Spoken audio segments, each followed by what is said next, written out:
الله الرحمن الرحيم صدق الجول لو كن كوي لواحد maantay waxaan joognaa saldhigga booliiska degmada hodan halkaasoo ku soo bandhigi doono howlgalkii sifaynta burcadda hubeysan ee ay indhawaalehba ka kacday caasimadda magaalada muqdisho iyo howlgallada ciidanka booliisku ay sameeyeen waxaan halkan idinkula soo wadaagi doonaa dhacdooyinka sequenceska siday u dhaceen iyo mid walba natiijadeeda iyo caddaymihii aanu ku hayno 27 bishii juun 2021 ayaa burcad wadata mootobajaaj waxay zoona talabuun dhac ugu geysteen muwaadin Soomaaliyeed muwaadinkaas oo istikadiisa ku soo gudbisaday telefoonka xiriirka baraha bulshada ciidanka booliiska oo isticmaalaan 991 ayaanu awood u yeelanay ciidanka booliiska oo ay ka sameeyeen oo burcadii iyo ay cadaymihiiba gacanta lagu soo dhigay 29 bishii juun 2021 ayaa burcad kale oo hubeysan waxay dhac u geysteen qof muwaadin ah iridda isbitaal shaafi ee magaalada muqdisho halkaasoo muwaadinkii dhaca loo geystay oo sidoo kale istikadiisa ku soo gudbistay telefoonka 991 ama 991 oo gacantana lagu soo dhigay eedaysanihii mootobajaajta uu waday iyo cadaymihii agabkii uu dhacay shalay toole 29 bishii lixaad ama bishii juun 2021 ayaa laba dhalinyaro ah oo ku hubeysan bastoolad isla markaana waxay dhac u geysteen carwo lagu gado moobeelada oo la oran jiray carwo ka iyaga oo carwadaas ka qaatay agab telefoonno ilaa 19 telefoon ah 19 telefoon ah oo 15 kamid ay yihiin iPhone telefoonadaas isticmaalka agabka kale la xiriiray waadinkii iska lahaa carwadaas iyo kaamirada CCTV-ga ama closed circuit camera oo qabatay eedeysanayaasha oo falka dhaca gacanta kula jira ayaa ku faafay baraha bulshada isla markaana la soo gaarsiiyay baraha ciidanka booliisku oo kula xiriiro dadweynaha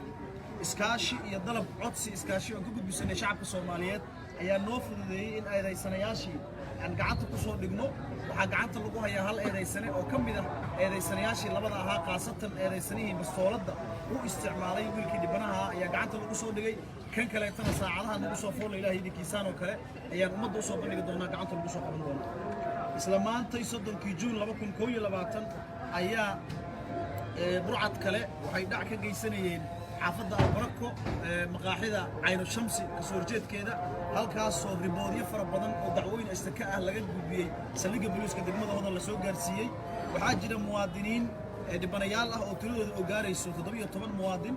oo kala sheeganaya istakooyin iyo dhac kala duwan oo la gaarsiiyay xilliyo kala duwan dhammaantood eedeysanayaashu dhibanayaashii waxay ku sugan yihiin saldhigga booliiska degmada hodan halkaasoo istakadooda ay keensadeen marka ay ka war heleen in eedeysanayaasha gacanta lagu dhigay ay yimaadeen iyagana saasoo kale dhammaan eedeysanayaasha aan gacanta ku dhignay iyo kuwa kale saacadaha soo socda gacanta lagu soo bandhigi doono ciidanka booliiska Soomaaliyeed waxaan ku wareejin doonaa hay'adaha garsoorka iyo maxkamadda awood u leh si cadaalad u maraan agabkii iyo exhibit-ka aan ku soo qabanana saasoo kale caddaynta ayaa waxaa la horgeyn doonaa maxkamadda awood u leh waxaan rabaa ummadda Soomaaliyeed inaan gaarsiiyo inuu socdo howlgal ka dhan ah burcadda hubeysan ee ka kacday gobolka Banaadir maalmihii la soo dhaafay asbuucii la soo dhaafay howlgalkaas ayaa socda waxaana saacadaha soo socda insha Allah soo cirib tiri doonaa burcaddaas dhac ummadda Soomaaliyeed u geysanayso walow reportka iyo diiwaanada saldhigyada la soo gaarsiiyay u badan yihiin in dadka targetka ah ee burcaddaas ay dhacday u badan yihiin bulshada rayidka qaybta dumarka ugu badan dadka dhacay u geysteen walow ay dhibanayaasha dhac loo geystay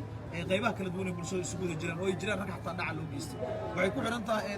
eedeysanuhu hadba agabka iyo tabta uu isticmaalo dadka ku dhaco waxaan rabaa inaan halkan ka gudbiyo fariin aan gaarsiinayno ummadda Soomaaliyeed gaar ahaan dadka ku nool gobolka Banaadir iyo nawaaxigiisa dhammaan inta badan kiisaska dadka muwaadiniinta ah oo la dhacay waxay soo gaarsiiyeen lambarka telefoonka 991 kaas oo ka caawin kara in qofka dhibanaha marka dib la gaarsiiyo isla markiiba uu gurmad degdeg ah ka heli karo ciidanka booliiska Soomaaliyeed ugu dambeyn waxaan rabaa dadka inaan gaarsiiyo agabkii hantidii dhammaan la wada dhacay oo nooc walba isugu jirta oo ay ku jiraan mootobajaaj oo ay ku jiraan moobeelo hantidaas ummadda Soomaaliyeed laga dhacay waxaan u sheegaynaa in qof walba hantidiisii intii gacanta lagu dhigo uu heli doono maadaama aan eedeysanayaashii gacanta ku haynay sida hortiina ka muuqata iyo qayb ka mid ah exhibit-kii ama caddayntii ay eedeysanayaashu lagu soo qabtay iyo wixii ay dhacayeen dhammaan moobeeladaas iyo agabka kale dadka laga dhacay waxaan geyn doonaa oo dahab uu ku jiro maxkamadda awood u leh kadib kiiska marka uu soo gunaanado oo xukunka uu dhaco agabkoodii dadku waxay u soo doonan karaan saldhiggii markii hore riboodka ay ka geeyeen oo nawaaxigiisa dhaca uu ka dhaco tusaale ahaan haddii lagu dhacay degmada hodan oo aad ribood ama istika gaarsiisay saldhigga booliiska degmada hodan oobiga lagu geliyey